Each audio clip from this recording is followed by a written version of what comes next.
주에는 우리가 진정한 자기 사랑에 대해서 하나님의 말씀을 나누고 있습니다. 이번 주에는 진정한 자기 평가. 사람이 사람을 평가하는 기준은 대부분 내면이 아닌 외면을 중요시합니다. 겉으로 드러난 모습을 통하여 그 사람을 평가하는 것이죠.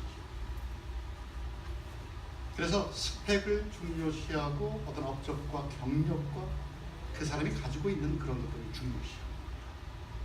속보다는 겉, 속보다는 사람들의 평가가 겉을 통해서 드러납니다. 겉으로 드러나는 그 사람의 어떤 면면을 보면서 그 사람을 판단하고 평가하지. 그런데 사람이 자기 자신을 평가할 때 이렇게 평가합니다. 자기 속을 평가하는 것이라 겉으로 드러난 모습을 평가하는 것이죠. 하지만 사람이 어디 속과 겉이 똑같은 사람이 있습니까? 저도 속과 겉이 조금 다르거든요. 여러분 어떻습니까? 대부분의 사람들이 속과 겉이 다릅니다. 대부분 자기 속에 감춰진 자기를 꼭꼭 숨겨놓고 겉으로 드러난 자기를 평가합니다. 또 사람들이 그렇게 평가해 주기를 기대하죠.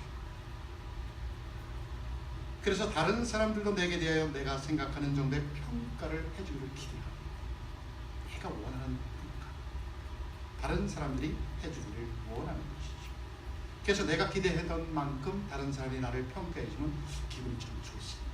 마음 편합니다. 그런데 만약에 내가 기대했던 만큼 다른 사람들이 나에 대해서 평가를 좀 낮게 하면 어떻게 됩니까? 기분이 나빠지죠. 아이, 저것이 나를 뭘로 알고 나를 이렇게 평가해?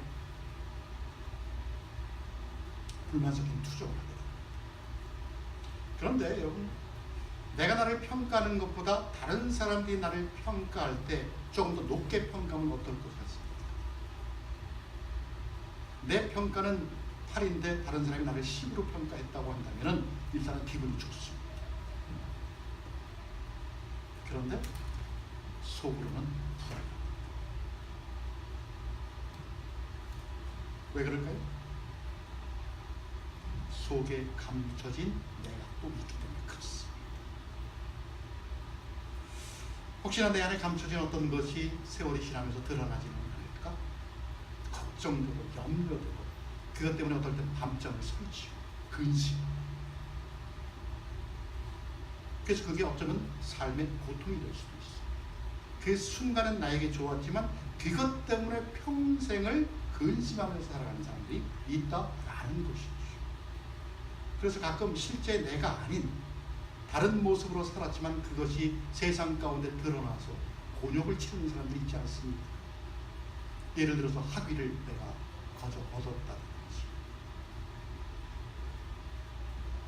진짜의 내가 아닌 다른 모습으로 살다가 그것이 발각되어서 사회적으로 문제가 되어서 힘들게 살아가는 사람들 지금도 있습니다. 그런데 여기서 우리가 먼저 깨달아야 할 중요한 것이 하나가 있습니다. 그것은 남이 나에게 대한 평가에 앞서서 나는 나 스스로를 어떻게 평가하느냐, 나는 나 스스로를 어떻게 평가하느냐. 다시 말해서 자기가 자기 스스로를 올바르게 평가하고 있는가? 왜냐하면 자기 자신을 너무 높게 평가하면 자기 우상이 될 수 있어요.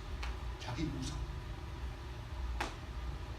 실제 나는 5밖에 안 되는데 겉으로 드러난 모습이 8이나 10이 되어서 그것을 우상화시켜요. 또 너무 적게 평가하면요, 자기 허무에 빠지고 자기를 학대할 수도 있어요. 그래서 여러분, 우리를 평가할 수 있는 어떤 기준이 필요합니다. 어디에다 기준을 두고 나를 또는 남을 평가할 수 있느냐, 그 기준.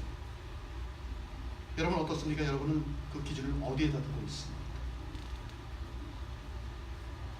내가 배운 지식에서? 내가 배운 학문에서? 아니면 경험에서? 세상 논리는 평가 기준을 눈에 보이는 외형적인 모습에 다툽니다. 세상 논리는 그렇습니다.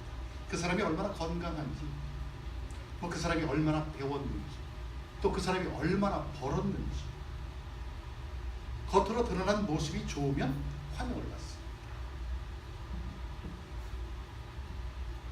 그래서 때로는 겉으로 드러난 내 모습을 보이기 위해서 자기 자신까지도 숨깁니다. 알면서도 숨기는 것이죠. 왜냐하면 그것 때문에 나는 세상 가운데서 환영을 받으니까. 그런데 여러분, 그러다 보니까 내 인생에 부조리가 발생이 됩니다. 나는 원치 않지만은 그것 때문에 내 안에 부조리가 발생하고요, 그것이 또 발각될까 봐 걱정하고요, 불안과 초조함이 우리로 하여금 행복이 아닌 불행의 생활로 빠지게 만듭니다. 일반적인 사람의 모습입니다. 하지만 예수를 믿는 우리는 좀 평가 기준이 다른 거예요. 내가 나를 어떻게 보든지, 다른 사람들이 나를 어떻게 보든지, 그것과 관계없이 중요한 것은 하나님께서 나를 어떻게 보시는가. 하나님께서 나를 어떻게 보시는가. 그 기준이 무엇입니까? 우리 31절 말씀에 그렇게 나와 있습니다. 뭐라고요? 오직 너희는 그의 나라를 구하라. 오직 너희는 그의 나라를 구하라. 여러분, 그의 나라가 뭡니까? 그의 나라는 하나님의 통치입니다. 하나님께서 나를 다스리는 것. 그러니까 내가 이 땅에 살아가면서 그분의 통치와 다스림 안에 살아가면서 이런 것들, 오늘 성경이 말씀하는 이런 것들, 즉 세상에 내가 살아가면서 필요한 것들은 걱정하지 말아라.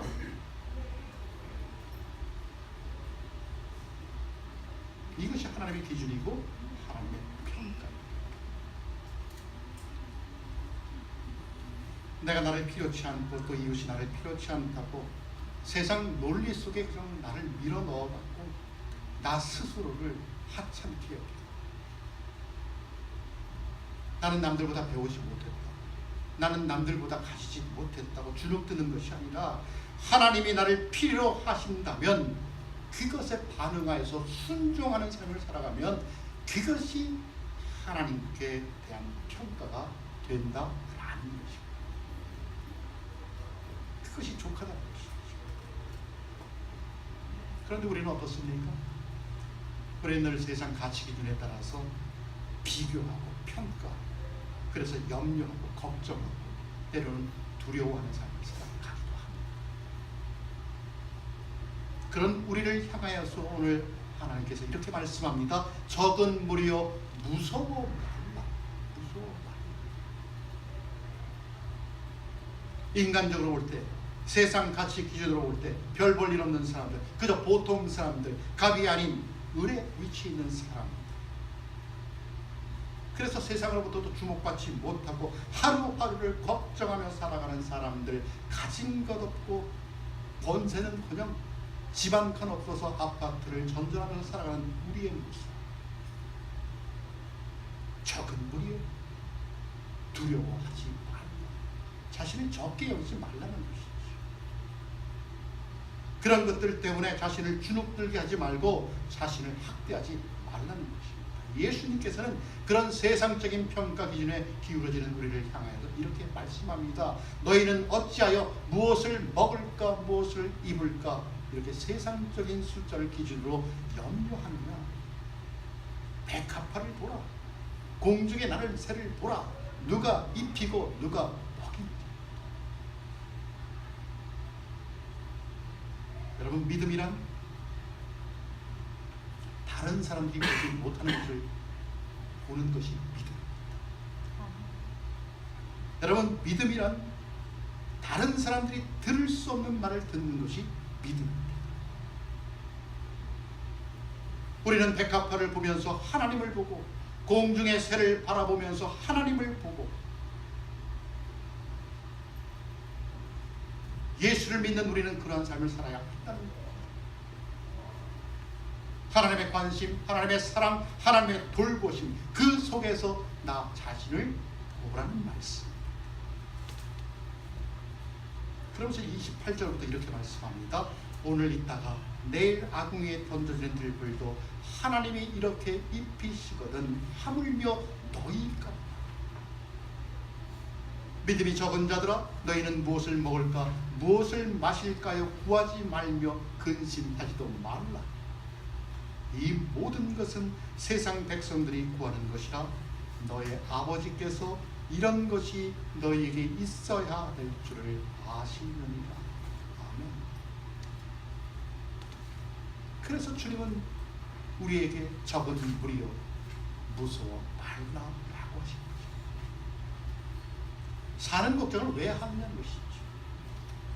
내가 너와 함께한다. 내가 너와 함께한다.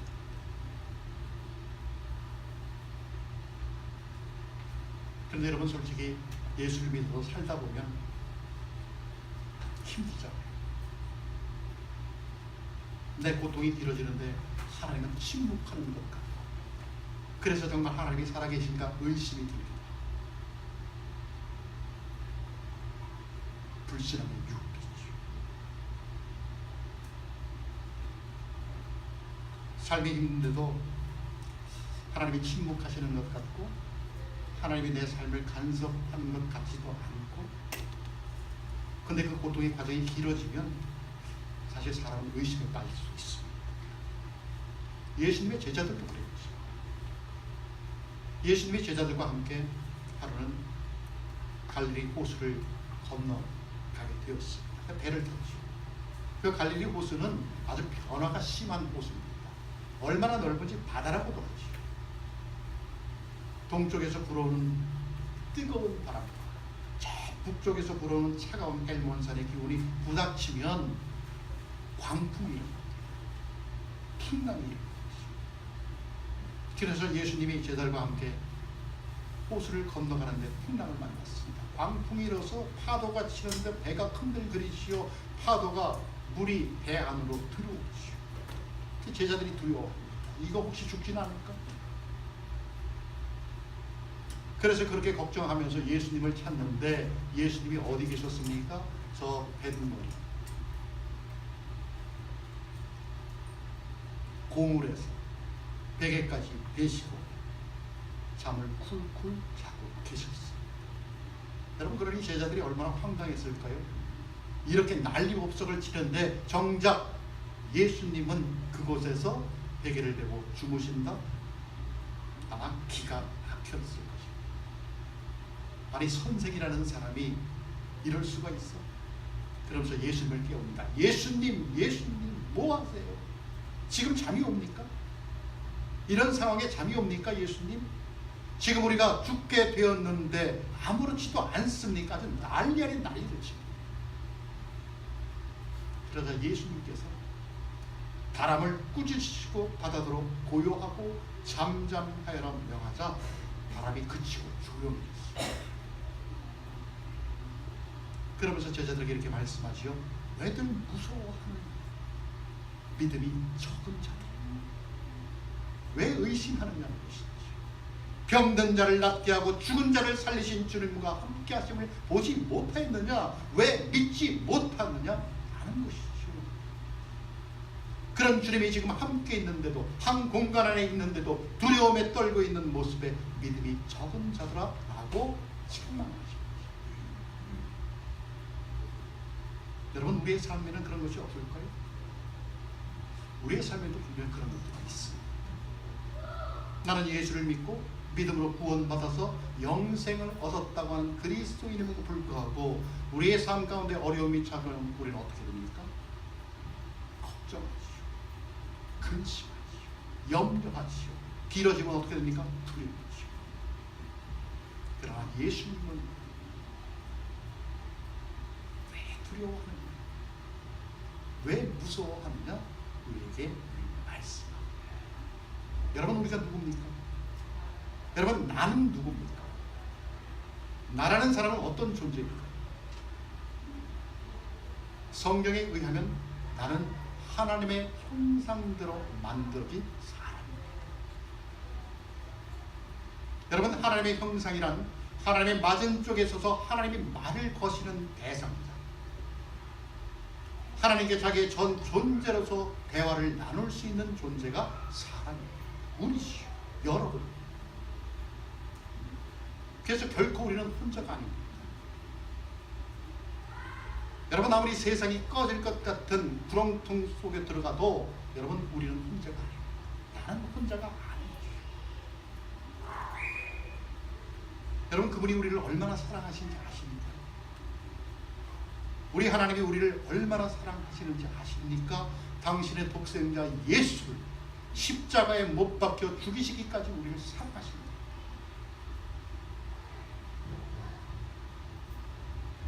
예수 그리스도께서 나를 위해 죽으시고 그래서 내 가치를 평가하시고 당신의 십자가로 우리에 대한 사랑을 보증해 주셨습니다. 여러분, 그리스도의 피로 대가를 삼아서 다시 살아난 우리입니다. 우리 그런 존재입니다. 여러분, 그런 우리를 세상 가치 기준으로 값을 매길 수 있을까요? 매길 수 없죠.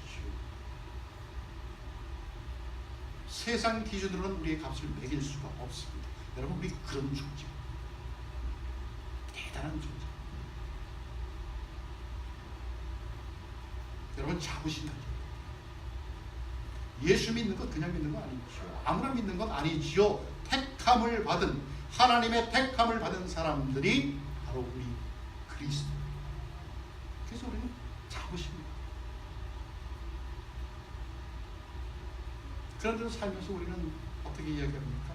그냥 겉으로 드러나는 모습을 보면서 누가 크니, 누가 많니, 누가 적으니, 비교하고 질투하고 원망하고 또는 원수처럼 살아요. 너무 세상적인 논리에 취해 있지 않습니까? 여러분, 아무리 세상적으로 크고 많은 것을 가졌더라도 내가 하나님과 함께 살아가는 것보다 큰 것은 없습니다. 여러분, 왜냐하면 그분 이 땅을 창조하신 분이시죠. 이 세상에 있는 모든 것들이 그분 것이죠. 우리는 그분의 자녀이잖아요. 그럼 누구 겁니까? 내 것이죠. 여러분, 세상에 있는 모든 것들이 내 겁니다. 그런데 왜 세상을 탐합니까? 그런데 왜 세상에 취해서 살아갑니까? 사람들은 너무 눈에 보이는 숫자로 평가를 하려고 합니다. 그래서 큰 것이, 많은 것이 사람들에게 어필을 합니다. 교회도 그렇죠. 교회도 그렇습니다. 큰 교회, 사람이 많은 교회, 아주 웅장하고 시스템 좋아서 야하면 야야야야야 울리는 그런 성전. 하지만 여러분, 예수 그리스도가 함께하는 저와 여러분, 바로 이것이 큰 것임을 믿습니다.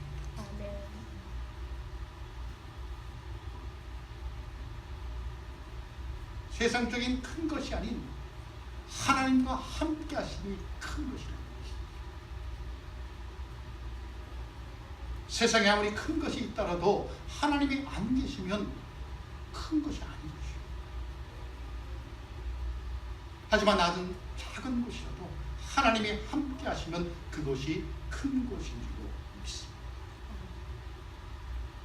여러분, 우리가 잘 아는 다윗이 하나님의 함께 하심을 무시해버리고 인구 조사를 하다가 하나님께 책망을 받은 경우가 있습니다. 다윗이 이제 나라를 평정하고 왕의 보좌에 앉았을 때 나라의 위엄을 자랑하고 싶었습니다. 내가 이렇게 참 나라를 잘 만들었어. 그러면서 만약에 전쟁이 일어나면 정말 칼과 활과 방패를 들고 나가서 싸울 사람이 얼마나 되는가 인구 조사를 했어요. 몇 사람이 되는가? 10만 명인가? 20만 명인가? 50만 명인가? 100만 명인가? 인구 조사를 했어요. 그런데 하나님께서 이 사실을 알았어요. 그래서 다윗을 책망합니다. 여러분, 왜 책망했을까요? 우리 인간적으로 보면 내 소유가 전쟁에 참여할 수 있는 군인이 얼마가 되는 것을 파악하는 게 잘못된 것입니까? 우리 인간적으로 보면 그렇지 않습니다. 당연히 파악하죠. 그런데 하나님은 생각이 틀렸습니다. 그래서 다윗을 책망합니다. 왜요? 전쟁에 이기고 지고 하는 것은 하나님께서 어느 편에 서느냐, 하나님께서 어느 편에 서느냐, 그것에 달려있는 것이 숫자가 많고 적음에 있는 것이 아니기 때문에 그렇습니다. 다윗은 그것을 알았는데도 깜빡한 것이죠. 그래서 하나님께 책망을 받았어요. 여러분, 사사기에 보면 기드온이라는 사람이 있었습니다. 사사지, 사사. 기드온이 하나님의 말씀을 받들어 전쟁에 나가기 위해서 군사를 모집했습니다. 이 전쟁을 해야 되는데 우리 병력이 얼마나 되는지 이제 모으기 시작했습니다. 그랬더니 32,000명이 모였습니다. 전쟁을 해야 되는데 딱 보니까 32,000명이 모였는데 오합지졸입니다. 갑자기 막 모았으니까 뭐 별 사람이 다 왔죠. 농기계를 들고 온 사람도 있고 뭐 낫 들고 온 사람도 있고 오합지졸. 저쪽을 보니까 수십만. 게임이 됩니까? 수십만 명과 32,000 게임이 안 됩니다. 그래서 그것 때문에 고민을 하고 있는데 하나님이 의외의 말씀을 합니다. 그 수가 너무 많아. 줄여. 아니, 수십만 명과 32,000명이 싸워야 되는데 32,000명도 많다고 그 수를 줄이라고 하나님께서 명합니다. 기가 차지 않습니까, 여러분? 기가 차지. 그럼에도 순종하여서 기드온이 32,000에서 10,000명으로 줄였습니다. 이 정도면 충분하겠지 하고 있었는데 하나님께서 말씀하시기를 아니야, 10,000명도 많아, 더 줄여. 그래서 결국 기드온이 300명을 만들었어요. 여러분, 수십만 명과 300명 게임이 됩니까? 숫자로는 비교가 되지 않았어요. 하지만 여러분, 하나님이 함께 하시는 300명은 숫자가 아니죠. 하나님이 함께 하시는 300명은 수십만 명과 견주는 숫자가 아니죠. 무엇입니까? 창조주입니다. 창조주와 피조물이 되게 되죠. 여러분, 누가 이깁니까? 창조주와 피조물이 이기면 싸우면 누가 이깁니까? 당연히 창조주죠. 게임이 안 되죠. 여러분, 이것이 강한 것입니다. 내가 하나님 편에 서 있는가? 하나님이 내 편에 서 있는가? 하나님이 함께 하시는 300명, 이것이 바로 큰 것이라는 것입니다. 그래서 여러분, 나는 하나님과 함께 하는가? 어떤 상황, 어떤 환경, 어떤 조건 속에서도 하나님께서 내 편이고 나는 하나님의 편인가? 그 편에 서 있는가? 그런 인식이 내 안에 있는가? 대단히 중요합니다. 여러분, 세상 살아가면서 세상이 아무리 커도 내 안에 하나님이 함께 하신다는 믿음이 내 안에 확실히 있으면 세상이 두렵지가 않습니다. 여러분, 다윗과 골리앗 아시죠? 소년 다윗이 작은 아이로 전쟁에 나갔습니다. 이스라엘이 쩔쩔매지요. 블레셋 군대한테. 블레셋에 누가 있습니까? 골리앗이라는 큰 장수가 있어서 아주 이스라엘을 그냥 죽사발을 만듭니다. 말로. 조그만 다윗이 돌팔매를 이렇게 딱 앞에 섭니다. 여러분, 아주 그냥 큰 사람과 조그만 사람과 비교를 해보십시오. 가관이지요. 우습지도 않지요. 그런데 다윗이 어떻게 얘기합니까? 전쟁은 하나님께 속한 것인즉 그가 너희를 우리 손에 붙이시리라. 이렇게 말하면서 그 등치 큰 골리앗을 돌팔매를 들어서 정토로 맞춰 죽여버립니다. 여러분, 무엇이 다윗으로 골리앗을 이기게 만든 것입니까? 그의 육체가 아니죠. 그의 정신이고 그의 신앙. 다윗의 강함은 그의 육체에 있는 것이 아니라 하나님에 대한 바른 신뢰를 가진 그 신앙의 강함이 있었기 때문에. 여러분, 우리 이거 알아야 돼요.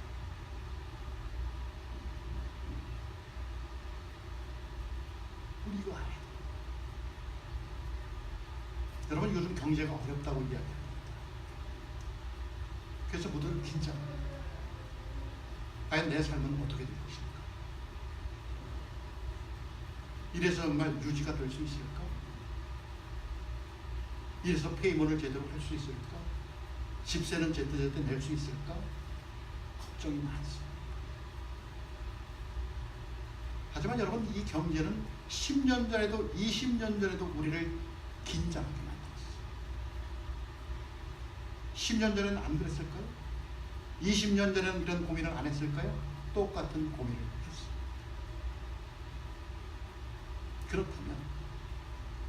그렇다면 우리가 지금과 같은 마음으로 살아간다면 10년 후에도 20년 후에도 우리는 긴장 속에 불편하게 살아가게 될 것입니다. 여러분, 무엇이 문제일까요? 우리의 의식이 문제입니다. 우리의 정신이 문제인 것이죠. 우리의 신앙이 문제이고 우리의 믿음이 문제입니다. 큰 것을 가져야 살 수 있다는 것이 문제고 많은 것을 가져야 살 수 있다는 것이 문제라는 것이죠.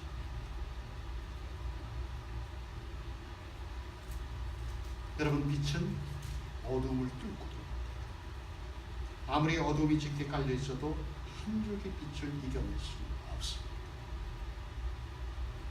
아무리 작은 믿음일지라도 그 믿음으로 우리가 올바로 하나님께 대해서 확실히 서 있다면, 그런 확신이 있다면 세상 걱정하지 마십시오. 할 필요도 없습니다. 그분께서 우리의 삶을 책임져 주시기 때문에 그렇습니다. 문제는 살았느냐 죽었느냐, 예수께서 내 안에 있느냐 없느냐 문제, 믿음의 문제.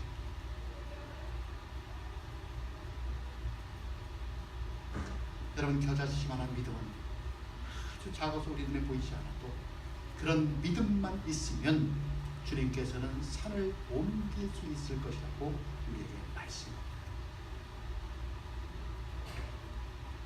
그래서 여러분, 부하냐고 묻기 전에 의로웠느냐고 물어봐야 합니다.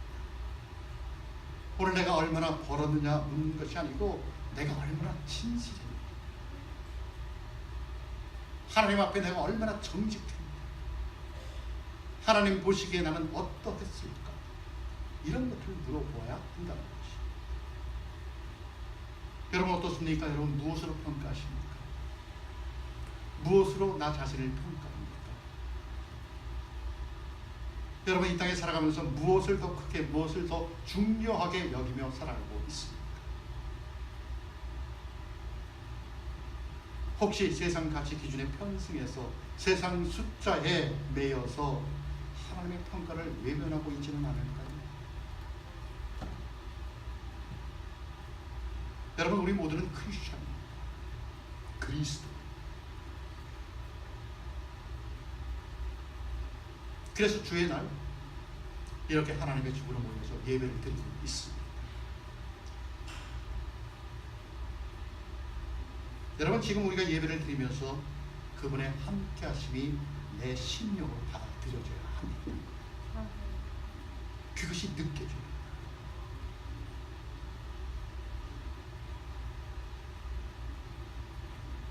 그래야 우리는 신앙으로, 믿음으로 세상을 능히 이겨나갈 수 있게 됩니다. 하나님께서는 무엇을 입을까, 무엇을 먹을까 걱정하지, 염려하지 말라고 했습니다. 하나님을 믿어라. 그래서 온전한 신앙 고백을, 삶을 한번 살아보아라. 하나님이 진정 너의 삶의 주인 되심을 고백하여 보아라. 내 경건의 장막터를 넓혀 보아라. 그래서 너희는 먼저 그의 나라와 의를 구하여라. 그리하면 하나님께서 다른 모든 것을 너에게 더하여 주신다고 성경은 약속하고 있습니다. 여러분, 우리는 삶이 고단하다고, 그래서 새 힘 공급받기를 원합니다. 또 그렇게 기도하죠. 주님, 사는 건 너무 힘들어요. 나 좀 힘 안 들게 좀 해주세요. 그렇게 기도하죠.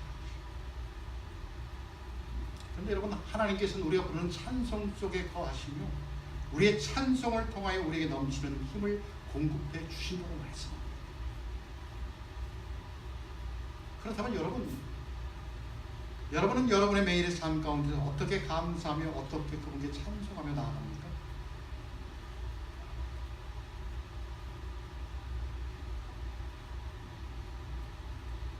하나님의 방식대로 믿고 순종하며 한번 따라가 보십시오. 하나님께서는 하나님의 백성들을 축복하시기를 원합니다. 하나님은 우리를 축복하기를 원합니다. 그래서 축복받는 방법들을 우리에게 알려주고 있습니다. 그래서 우리는 이 세태가, 이 세상이, 현재 내가 살아가는 이곳이 어렵다고 탓하거나 지금 내 형편이 어렵다고 한탄하기 이전에 내가 하나님께서 주시는 축복의 통로 속에 온전히 들어가 있는가, 그것부터 우리는 점검해야 한다는 것입니다. 하나님은 우리에게 복 주시기를 원하는데 나는 그 복 주신 통로 속에 들어가지 못하면 하나님께서 어떻게 우리에게 복을 주시겠습니까? 복을 주실 방법이 없죠. 방법이 없어요. 여러분, 구약 성경에 보면은 이스라엘 백성들이 전쟁에 나갈 때에는 아주 분명한 신앙이 있었어요. 하나님에 대한 신앙이지요. 바로 하나님께서 내게 주셨다, 이 땅을 내게 주셨다, 내 손에 붙이셨다, 그런 확신입니다.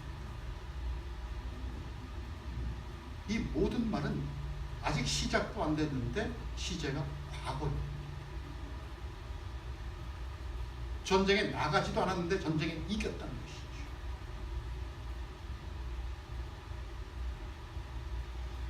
미래인데 현재 속에 와 있습니다. 내게 주었다, 내 손에 붙였다. 여러분, 얼마나 놀라운 고백입니까?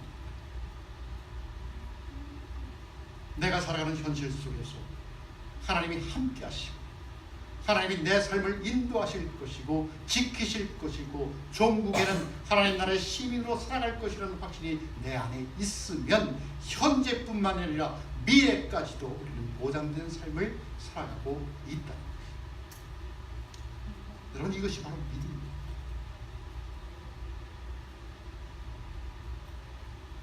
이런 확신을 가져야 한다는 것이죠. 주님 말씀합니다. 적은 무리여 무서워 마. 적은 무리여 무서워. 여러분, 우리는 작은 씨앗을 가지고도 가을에 활짝 피는 추수를 생각해요. 이것이 신앙의 모습입니다. 아무리 세상의 가치 기준이 우리를 옥죄어도 먼저 그의 나라와 의를 구하는 것이, 그래서 하나님의 함께하심을 체험하고 예수 그리스도의 십자가에 드러난 그분의 의를 내가 살아가는 삶의 현장에서 증거하고 선포하는 이 모습이 바로 우리 신앙인의 모습입니다.